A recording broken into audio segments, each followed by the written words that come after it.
This is the Boston Beat, featuring music, arts, and entertainment guests from all over New England with your host, Mike Hoban. That was About My Baby by the Pandoras. It was their first single. Our guest today is Nancy DeMiro Williams, who was the drummer for the band. How old were you when you first started playing the drums? When I was approached about getting into a girls' band, would I be interested? I was 14 at the time, and because I was only 14, of course, that had to be okayed with my mom and dad. They were interviewing for another gal to join this group in Boston. So my parents agreed that I could go with this other person who was also a musician, and he would take me in and I would interview. And I still can remember, it was kind of in the area of where Simmons College is, because one of the girls in the band was from Simmons College. So we went in and I met with the manager of the Pandoras at the time, Peter Bonfils, and we were talking about music, and which, you know, he was asking me questions, would I like to join the band? And I said yes. And he said, do you know how to play drums? And I said no, but I could learn. And I think at that moment how kind of cheeky that was back then for me to say, oh yeah, I think I can learn. But coming from a musical family, so to speak, I figured I could learn how to do it. So never thinking that they'd choose me, but they did. So that's how it began. And then I started drum lessons. But before the drum lessons came, all of the equipment, and I was told I had to carry it in. And I said, what? Carry it in? I don't think so. Well, you're going to have to learn how to do it, you know, and have the strength to do it, because this is what's going to happen. Then you have to learn how to set them up, and once I did that, then it was on to the, you know, just more simple type of beats and things like that. I didn't have to actually learn rudiments and things like that, you know. So that's it in a nutshell. So the Pandoras were together before you joined the group? They were before me. There were 3 college students, Sally, Pinky, and Kathy. And Sally I only met once, but Pinky I had met several times. And I think it was Sally that was the drummer. She was leaving, and that's who I was replacing. But then they brought in a 4th gal as well. So then there were the 4 of us. So it went from, I believe, rhythm, bass, and drums, and then had the animal with the lead, the rhythm, the bass, and the drums. Were there any drummers that influenced you at the time? No, I can't say as though there was anybody that I inspired to sound like as a drummer. I was just focusing on learning, you know, basic beats and rolls and things like that, so I could adequately supply the proper rhythm for the rest of the band. And I think I really didn't realize that in order to be a drummer, I mean, you're doing 4, and if you're singing 5 different things at once, between your feet and your hands and your voice. Where did the Pandora's name come from? That was from Kathy, who was the gal that was in Simmons College. I believe it was from the Greek mythology Pandora's box, is where they got the name from. That's where that derived from. That, and I don't know why they kind of went toward that. I'm not sure. I don't think I ever really knew why, but I do know that it was part of Greek mythology and that it was based around Pandora's box, and that's why they decided to use that name. There weren't any other all-female bands at the time? No. Because when we would perform, I distinctly remember when we would go on, seeing out of the corner of my eye, you know, some of the members of the male bands just kind of standing with that look like, what is this?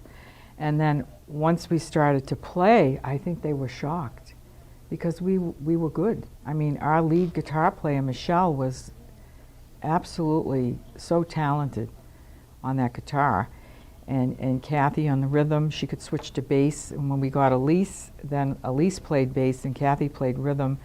I learned a couple of, along with the beats and the some of the drum rolls I did. I learned how to twirl my sticks, and I would and these guys would look at us like, "Wow, I can't believe it." Sometimes we couldn't believe it either. So it was good. What songs were you performing live then? We did a lot of different songs. Most of it was rock. We did do some slower type of ballads, but we would do. I'm trying to think of some of the groups that we. I remember that one particular place it was St. Bonaventure in New York. This is why I can remember this song. We did I Like Bread and Butter, and there was a kind of a screaming part to it, and I think I sang that song totally. I had a cold, totally blew my voice. That's why I remember that so well. But we could also do some slow things with some harmonies that were very nice. And two of our records were more low-keyed than they were upbeat, that were nice. I think they should be re-recorded, actually. I think it would be nice. Was anybody in the group writing songs then? That was one of our downfalls, is that we were not able to write as well as some of these kids today. I mean, they just pop off songs like it's going out of style. I had written one thing, and Elise had written something, but we weren't songwriters, and I think that was part of it. We had a fellow by the name of Paul Toner.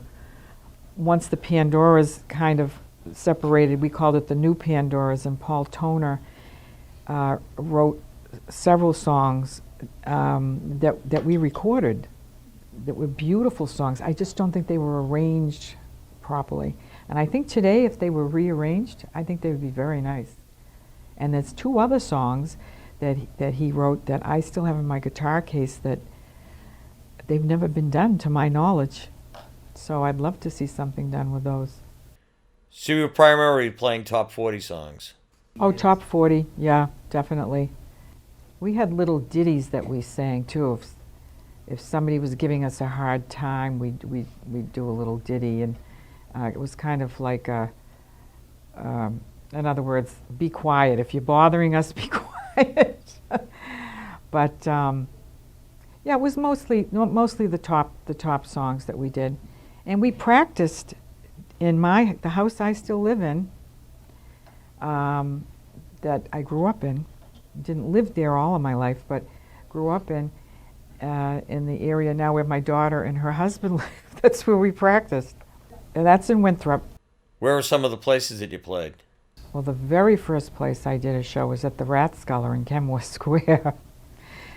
And I think back to that moment, and being so young, I was only 14, and now here I am in the midst of all grown-ups, college people, and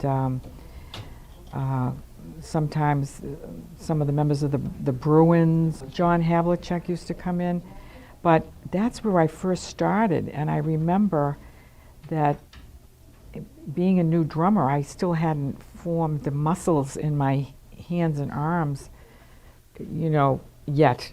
And there was one song we were doing was a little too long, and I kind of leaned over to Kathy to say, "Can we end this? My arm's getting tired." But we always had, there was always an adult with us, usually our manager too, because of my being so young. The other girls were older than me, so, and and one was in college, one was a senior in high school. I think both of them were seniors in high school at the time, but. I mean, you just at the day and age. You just didn't send younger people out like that without an adult around. So it was, you know, I wasn't afraid, but my eyes were opened wide, let me tell you that. When you played the Rat, what was the audience response like? They loved us. They really did. They loved us. It was so different to see girls playing instruments. And we always dressed. I remember a woman saying, you look like you could be my daughters," because we weren't flaunting anything up there with our bodies kind of areas hanging out and so forth. We looked like college students, you know, back then. I mean, college students today are different, you know, but that's what I think also appealed to people. We were clean cut, and we never went off partying with anybody, or you know, we were well taken care of. Did you have a manager at the time? Yes, we were managed through Lordley and Dame by Dave LaCamera, and they booked us on all kinds of places. It was amazing. A lot of colleges. We did the University of Maine. I remember that one well. It was packed, absolutely packed, and they had when we played, they actually their magazine, the editors up there had done a story on the Pandoras, and they took a picture of me because they were concerned about my skirt. I had a skirt on, and somebody was saying, well, if she's a drummer, shouldn't she be properly clad? And the reply was, well, what were you trying to do looking up under a skirt anyway? I always wore those pantaloon things, you know. I'm only bringing this up because of that is why I remember not only was the crowd big, very large and receptive, but because of that story. But now when you think of it, so many years later, there's so many women that are scantily clad. That's like nothing compared to what's out there now. Yeah. And a lot has changed. A lot has changed. Can you recall what the Rat in Kenmore Square was like at the time? I remember I think you had to go down the stairs to get into the Rat, if I recall. And there was a small stage off to the left. And it was very dark in there, very dark. But people enjoying themselves, having a good time. And Kenmore Square was bustling then like it is now. You know, I just had to drive through there the other day. And whenever I drive by there, I always fondly think of those times there, you know. Did the band tour out of the New England area? Oh boy, I have to really think about this. I know we played at Rosie Roads in Puerto Rico, which was amazing, and we were down there through a Christmas one time, and I thought, oh boy, how am I ever going to get through this? Because, you know, when you're used to Christmases in New England, people would say, oh, it's great, you're going down to a lovely area of the beach and the warmth, and it was lovely, but being away from your family, you know, especially when you're 14, 15, that was tough. But nevertheless, it was good. We also played up at in Newfoundland at Roosevelt Roads for some of the service fellas, which was great. That's always great. I don't care if it was yesterday or it's today. Anybody, I think, that entertains for people in the service has to be touched by that, because they're so grateful for whatever entertainment they can get, you know. So that was great. And we met, I think he was a Marine up there that became very fond of us, and we were fond of him. And any time that we went there, he would you know, help us out. But like I say, we did a lot of the college. We did the matter of fact, I talked to a woman today who was calling about a person she wanted a reference on, and she was calling from Harvard University. And I said to her, well, this is funny that you should call me today, because I'm gonna do a documentary with a fellow, but I used to sing professionally. And do you know, we were the first female rock band in the country, and we actually played the Harvard Club. First time ever a rock band had been there. But I think they felt safe because we were girls and because of the way we looked, that we weren't going to destroy their reputation, you know. But it was great. We had people that came in with us that were, you know, professional dancers, and they were down on the floor with people showing them how to dance and do the twist and things like that, because those were the dances you did back then, you know. So that was great. It was really great. You also played the Surf Nantasket? Yes, we did. That's where we met Sonny and Cher. Yep. And it was funny because we were sitting in the office down there, and when the phone rang, they were allowing us to just pick up the phone and answer it. Hi, this is the Surf Nantasket. Who am I speaking to? Hi, this is Cher. Oh, come on. It isn't really, is it? No, this is Cher. Hi, this is Nancy from the Pandoras. It was fun. You know, those were kind of fun things that we used to do. And of course, you didn't have all the technology back then, so you weren't losing grip with, you know, talking to people and interacting with people as you do now, because people are always on their iPhones or computers or whatever. So those were the type of things that we did. And as I recall, Sonny and Cher were very nice. They really were. And I just saw her the other night on The Voice. She was helping to assist with one of the singers, and she looks great. Well, I suppose if I had her money, I'd look. I mean, she looks like a perfect little doll with her long hair and everything, and I'm glad for her, because back then they were kind of unusual, and you know, I didn't think that they maybe were going to go too far, but they did, and we enjoyed it. We had a good time with them. Then we did. We actually played out in Tahoe, and we did a show with the Lettermen, I think they were, and oh gosh, I think Steve Allen was out there at the time, and he and his wife actually came to my birthday party. My birthday's July 4th, and that was interesting because they have certain patterns of rug that indicate this is gambling, this is not. I was not allowed to go on the gambling side. I was too young. So I could go up on the stage, but I had to go over on the other side where the gambling was not. And we met Henry Mancini out there. I mean, just amazing, just amazing. The band opened up for Neil Diamond? Yes, we did for Neil Diamond up in Canada. And I remember him as being, I mean, they were great musicians. And I could see why. Because if you made a mistake in his band, if you were fooling around or whatever, you got docked. That was it, plain and simple, boom.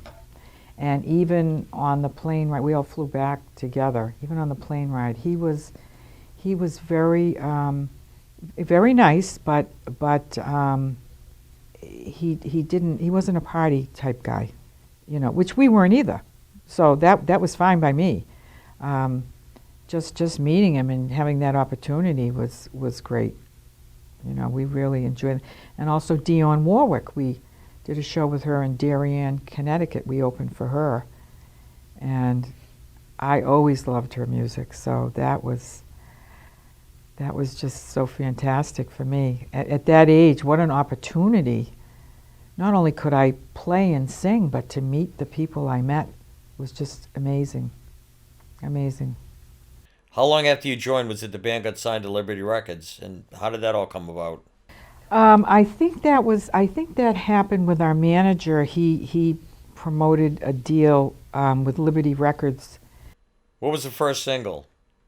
And our first song, About My Baby, was written, his name was Mr. Stone, I forget his first name, but he wrote that song, and that was one of the songs that we recorded, About My Baby. Here's I Could Write a Book About My Baby.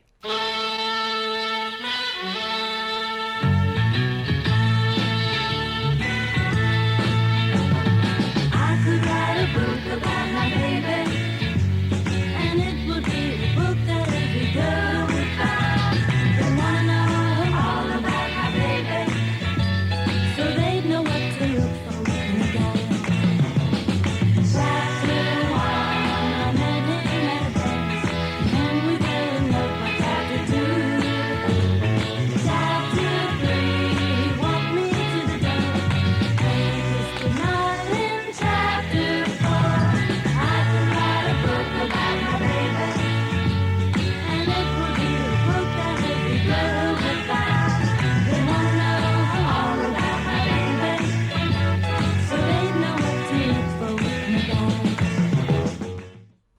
That was I Could Write a Book About My Baby, the first single by the Pandoras in 1964 on Liberty Records. What parts did you sing on the songs? I generally did harmonies on the records because I think once you're capable of doing that, even when you're younger, you're capable, and even as you get older, harmonies don't come as easy for some people, and I just seem to be able to do that. So Michelle, I think, on About My Baby, Kathy sang the lead on that. And when we did the song Don't Bother that Paul Toner wrote, beautiful, beautiful song. And Michelle did that, and we got it in the first take. And that song modulates right into another key. Just amazing. She did a beautiful job on it. Don't bother saying that you love me unless it's true. Here's Don't Bother.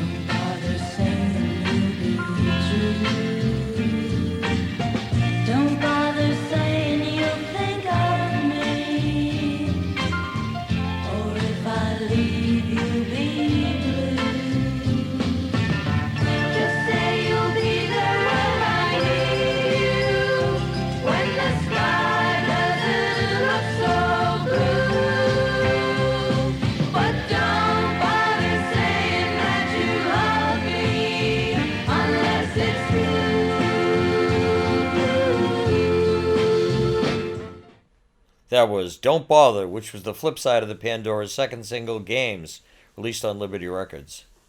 When you were recording, did you meet other famous artists recording at the same time? But we were recording in New York when that fellow was there. I forget his name, but he was doing that song, "Ha ha, they're coming to take me away to the funny farm where the grass is green." And Napoleon. Yes. He was in the next studio, and we're hearing this ba-bum, ba-bum, ba-bum. I'm saying, what the heck is that? But as funny as it was, he did well with it. Yeah. What was it like recording the other songs? To me, it was just incredible. We also had some studio voices with some of the songs we did. Not on the leads, but just to enhance some of the background. And just, can you imagine being 14 and walking into a recording studio in New York, Liberty Records, and seeing all of this equipment and, just absolutely bowled over by it, But I think I was also gracious with it. Like when I would go to school, back to school, because I missed 80 days of school in my senior year because of the group, but graduated, my mother would call the radio station and have them play the record at 12 o'clock when she knew I was going to lunch. So I can remember one day walking into the lunchroom on the radio, and they said, "And now by the Pandoras, About My Baby," and everybody stopped and looked at me. But I didn't do one of those like, "Oh, I'm better than you." I'm still that way today. I think I was just so grateful for the opportunity I was given, and just having such a great time that I didn't want people to think that because I'm traveling all over the place and making records and stuff that I was better than they were. So what you see is what you get, even then. What was the radio reaction to About My Baby? On the East Coast, it was right up there. It was right up there, because I remember going into Maine, Portland, Maine. If we walked out of a store or something, people were walking after us and wanting autographs and things like that, and just incredible. So when we did that show at the University of Maine, I mean, the place was packed. I mean, we were really starting to climb up, in the Billboard charts. I don't remember the exact number. I think I have a copy of that in one of my scrapbooks. I don't have it with me here, but I do have a copy in one of my scrapbooks. So did it chart fairly high? made the, I think it was like in the top, I don't think it was the top, was it the top 10? It might have been. It might have been. I honestly don't remember. Do you recall what stations were playing it? It was WRKO, and there was another DJ here who liked us a lot, who played it. As a matter of fact, a couple of years ago, there was a radio station that that somebody told me about, and they said, "Oh, they play your records," so I called them, and they did. I don't even remember what the name of the station was, but there was like a WBZ, Dave Maynard, who used to live in Winthrop, you know. He lived right up the hill there. But there was another fella there, Ginsberg, Arnie Woo Woo Ginsberg. Yes, that's who it was. Yeah, and he used to come and see us a lot and promote us a lot. So I think had we been better songwriters, I think it's very possible that we would have done even better. But, I think the people don't realize that being an entertainer and traveling, you're living out of a suitcase. You're sometimes on the road at 5 a.m., or you might be going all night. There's singing lessons. I took singing lessons in Boston. And there's choreography, and there's practices. And, it's not just such a glamorous life all the time. It really isn't. So I don't know whether any of us in the group really wanted that badly enough that we wanted to give everything else up, For me, I don't regret, maybe what I regret now is maybe not doing a couple of things on my own, but I hope to do that, in the next few years. I really would like, because there's a couple of songs that I think would be really nice to redo. How many songs did the band record for Liberty, and who would pick the songs to record? We all did basically choose the song. I think except for About My Baby. When we were in New York, our manager and the fellow that wrote the song About My Baby, they were really up on that, and we liked it. We liked it, but it was one of those kind of upbeat, the boy that I love, It just makes me kind of laugh now when I think of it. I don't know if that was the right type of song to do at that time, although it did well. I'm more in tune with the flip side of when we did Don't Bother Saying That You Love Me. That was such a beautiful song, and the flip side of that was New Day, I believe, which was also written by Paul Toner. Two beautiful songs, just beautiful. And I think I'm more into that type of, song than I am the more upbeat, girlsy type of. But that's what we were trying to promote, was the girl band part of it. So, so it was an interesting piece of music. Let's put it that way. Was the response to the second single the same as the first single? Yeah, Don't Bother. I believe it was. I think it was well received, if I recall. But when I listened to it today, I think it was it should have been arranged maybe with more strings in the background, as opposed to the horns that were put in there, and maybe to soften it a little bit.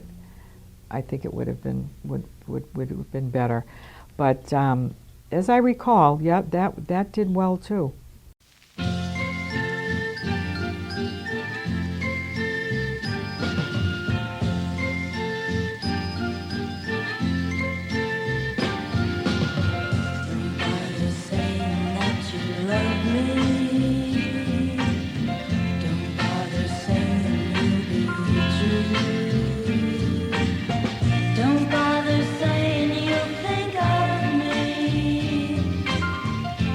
If I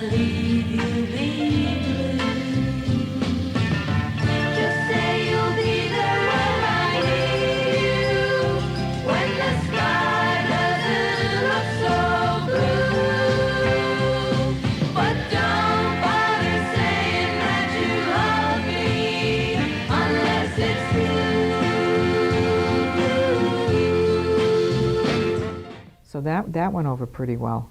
And Games, I believe, was another one that Mr. Stone had written. And that was kind of a more funky type of, upbeat song, too. Here's Games.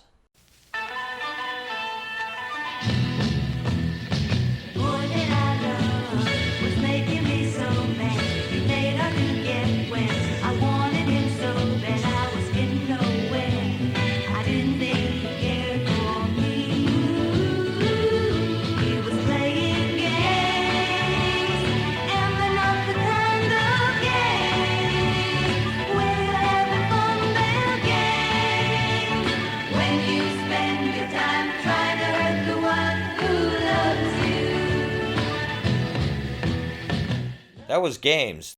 Did the band get to record an album? No, we didn't get to record an album. I think there came a point where after 4 years there was a little bit of friction going on, not amongst the girls, but with one of the girls and the manager.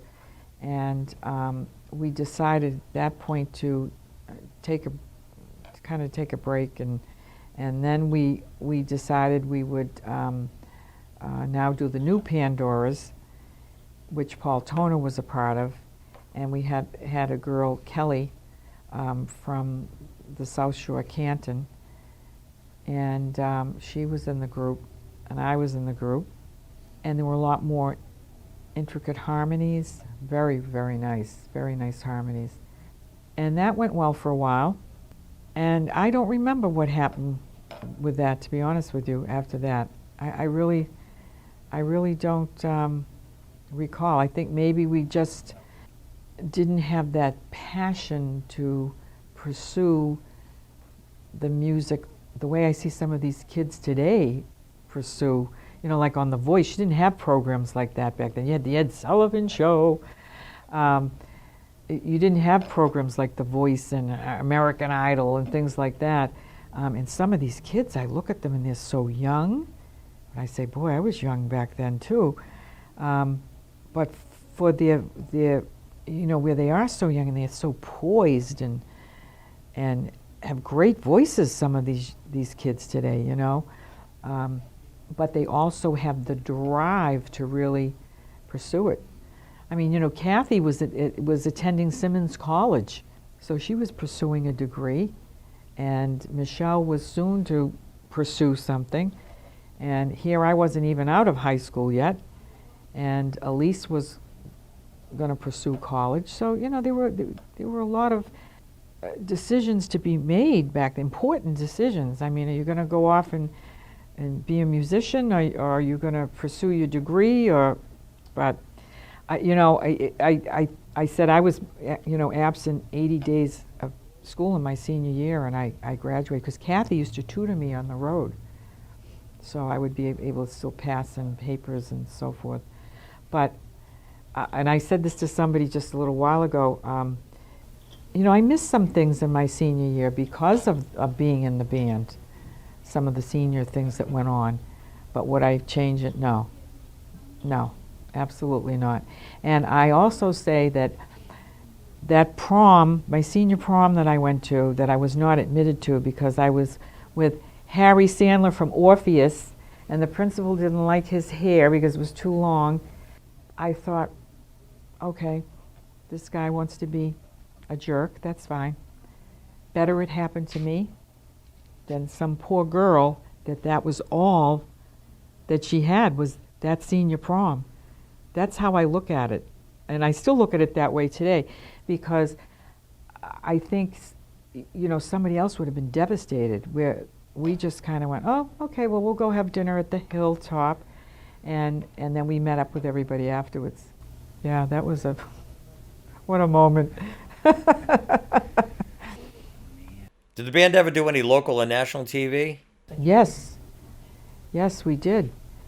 I don't know if I could remember what the names of them are, but yes, we did do television shows, and I remember a couple of times doing television shows that, now that they were getting into color, you had these very hot lights over your head, And it would be extremely warm up on the stage.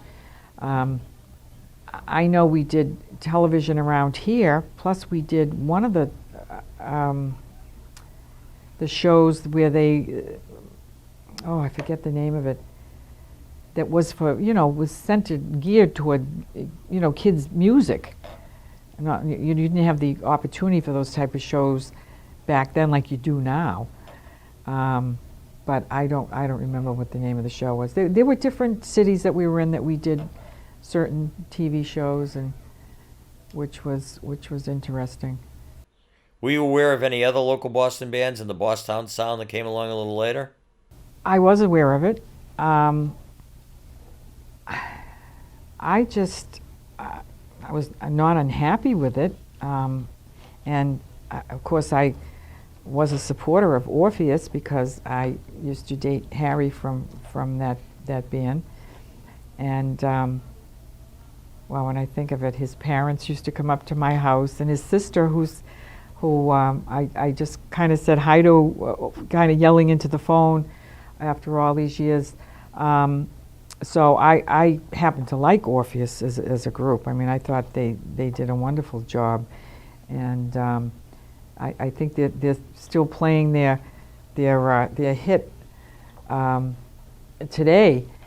But I wasn't angry with the fact that there were other bands. I was actually glad that more music was coming out of the Boston area, and then I think Teddy and the Pandas were from the North Shore, and we knew them. And people would always ask us, "Are you guys kind of related?" Because it was the Pandoras and Teddy and the Pandas. What makes us related? I don't know about that, but we kind of helped one another out a little bit. Just rehearsed a couple of things together, and it was great. It was great. I don't know. I think musicians are more low-keyed anyway, so. I didn't find that there was this type of rivalry between musicians that you were going to wind up walking away from one another. I mean, I don't know how it is out there now, but we all seem to get along and enjoy one another, and I think that those Boston bands were important in the start of kind of putting Boston on the map, so to speak. So generally, the other bands came to respect you and treated you well? They did. They did. Sometimes we would get the looks from side stage, like, oh boy, what are these girls going to do? But then once we started to play, now you saw a different look on their faces. I think it's just like where we are today at where I work as the director of the senior center. Sometimes we have some of the kids that come in here, the kids from the high school, to participate in some of our programs. And when they walk in the door, you see that look on their face, like, the eyes rolling, like, oh my God. We're going to be with a bunch of people in rocking chairs that are drooling. And well, it's not like that at all. We have a tap dance group here. We have a choral group. I mean, these people are right on the ball. So I think that back then that was kind of the way that the boy bands would look at us, because you just did not see girl musicians. Now you see women playing drums, saxophone, guitar, bass. I think it's wonderful. So maybe we started, to pave the way. I know there was another group out in the West Coast that also called them, I think they were called the Pandoras too. But we were the first all-girl band in the country. That I know. And I think it was great to be a part of introducing a different way of thinking to the people, that women, girls, even young girls, were capable of being good musicians. You also played the Boston Garden. Do you remember who else played there with you? Yes. We opened up for Gary Lewis and the Playboys. That was just unbelievable. I don't know how to even describe that. You get out there on a stage in a group of thousands of people. It's just amazing. I have to say, I think it's easier to entertain to thousands of people than it is to a smaller group, because you can see faces in the audience in a smaller group. You can pick out, people, but in a large group like that, you just you really can't do this. I think it was easier for me. I don't know about the other girls, but what an opportunity that was to be able to say I played at Boston Garden. Amazing. It was amazing. When the band changed the name to the new Pandoras, did Paul Tonis sing on any of the recordings? Paul did sing some of the songs with us, yeah, because we did three-part harmony that was just beautiful. I remember we did one song called Softly As I Leave You Softly, and it was done in harmony. It was absolutely beautiful, beautiful. He was very talented. I don't know where he is, or I wish I could hook up with him again, because he was just so talented when it came to writing music.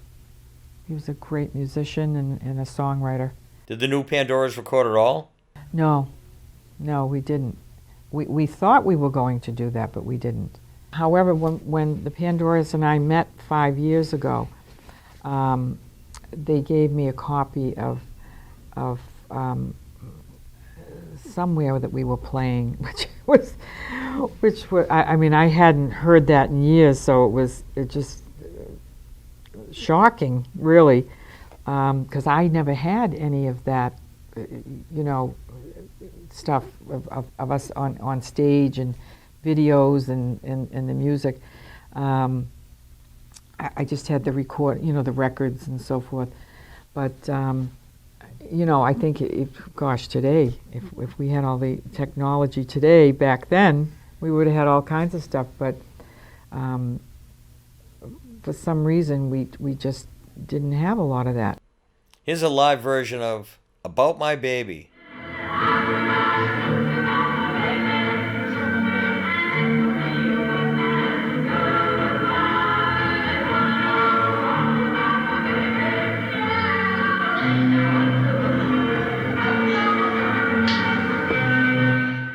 That was a live version of About My Baby. It's on my iPod Shuffle, so when I go walking, this is really strange. I'm walking, I'm listening to Andrea Bocelli, and I'm listening to, oh my gosh, I just love that type of music, and Celine Dion or whatever.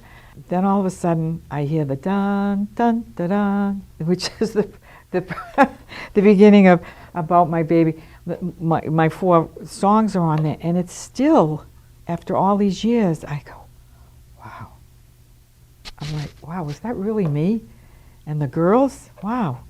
But glad and grateful for the opportunity, really. What are the members of the band doing these days? Kathy lives in Washington, D.C. with her husband, and she had her own business there. And Michelle, I believe, is retired, and she lives in upstate New York in the summer and winters in Florida.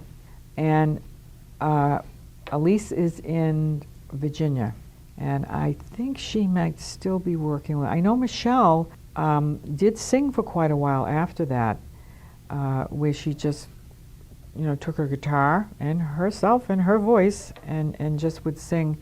I think it was maybe in a lounge somewhere or something. She had a very nice voice and very capable on her instrument. There's no doubt about that. So, but even now we talked about maybe trying to do something back here in Boston, because a lot of people still remember us. But 5 years ago is when the financial bottom kind of just fell out everywhere, and people were scrambling, and it didn't. It left its mark on all of us, So we did meet again in Florida. Whether we will actually get together and do something, I don't know. I can't say that we won't. I think if we had an opportunity even to sing together, we don't even have to play together. Maybe we will. I don't know. I don't close the door, because you just never know what's going to happen. Never know. What have you been doing these days? I still do. I still do sing a little bit now. I told you one of the girls in the office here, she's very good at changing words to songs. So she has changed the words to some songs that we've done at functions for Speakadilio. And we've had a lot of fun with that. But he's a good sport, so I can get away with it. And, you know, I have just such fond memories of music because my mother was a pianist. My father sang. There were many holidays where people were around the piano and singing, and that's where my musical background comes from. And my brother was in a band. He plays bass guitar, and I still have my Martin 12-string, by the way. I don't know how to play it that well, but I still have it. You know, hopefully I'll be able. I just had it fixed, so I had the bridge redone and the new strings put on it, and hopefully I'll be able to get back to doing a little bit with that, because I think it's nice just to be able to sit down with a guitar and just play some songs, you know, just some easygoing songs, kind of like James Taylor. But so hopefully we'll see. I was so lucky that I was able to really be able to learn to do that, but that was coming from, you know, the musical background, which I think was the whole base for everything musically that I got involved in. Now we actually have done a 50s show here in Winthrop with I was in my brother's band for a while too. It was called the Bosstown Soul Ensemble, and we do a 50s show with Elvis and all of that. It was great. Now we're to the point where we're singing middle-aged women's songs and things like that. Funny stuff, you know. But hey, music is a great thing for people. I see it with these people here when they sing some of those old songs, and I know most of the old songs because I sang them with my mom and my dad, you know. And you see what it does for people. It's a good thing, and I have to say, I think music then was maybe a little more sensible than it is and they thought Elvis was bad, right? They wouldn't even film him on Ed Sullivan from the waist down, and now look what they're doing. Oy. So that he was mild compared to, and he was a church-going boy too. So I don't know. I think today with the newer music, some of it is a little out there, but then there were. I'll tell you, one of the people I met that I think really, really made me tongue-tied was Tony Bennett. Just meeting him after the show and going, "You're wonderful, Mr. Bennett. You're wonderful." "Oh, thank you, Mary. Who are you?" "You're wonderful, Mr. Bennett." That's all I could say. "You're wonderful." And I had met other, you know, prominent people in music, but he to me is such a master of the stage, such a master. And Andrea Bocelli, too. I asked my daughter, who was a teenager at the time, "You want to come? I'm going to take you to see Andrea Bocelli." "Oh, God, what? I don't really want to." Well, let me tell you, she did go, and and they walked him out. Somebody walks him out on the stage naturally because he's blind, and he just stood there, and this magnificent voice comes out of him.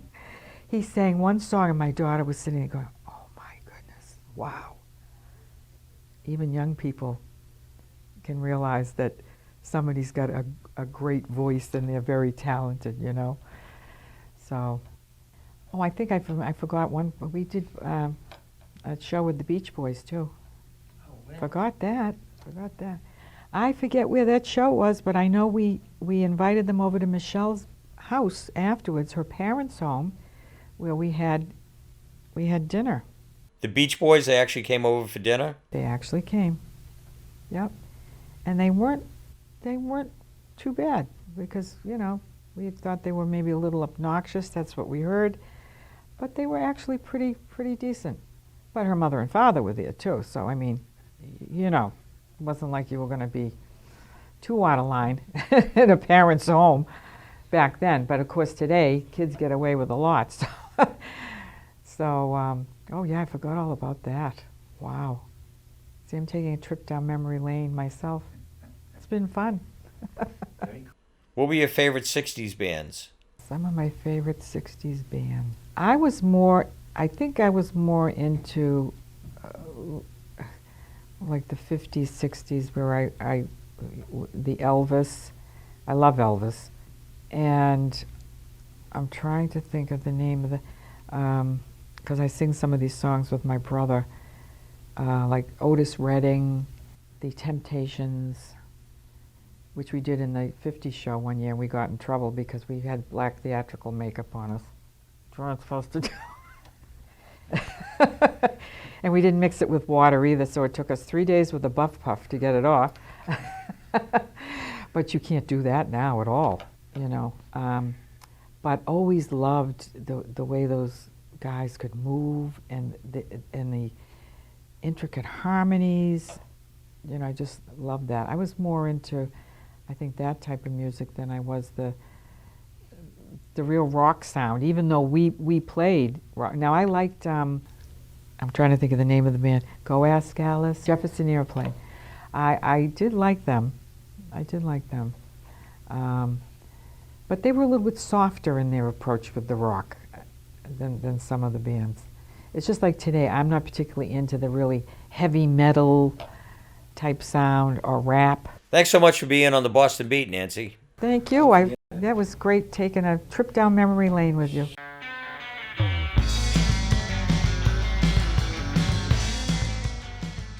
This has been the Boston Beat with your host Mike Hoban. Boston Beat is produced by Mike Hoban and Lenny Scaletta. Directed and edited by Lenny Scaletta. Studio engineer is Scott Catton. Recorded at WLEN Studio in Woburn, Massachusetts. Special thanks to Patrick Gordon and Medford Community Media. Theme song written by Tom Abbott.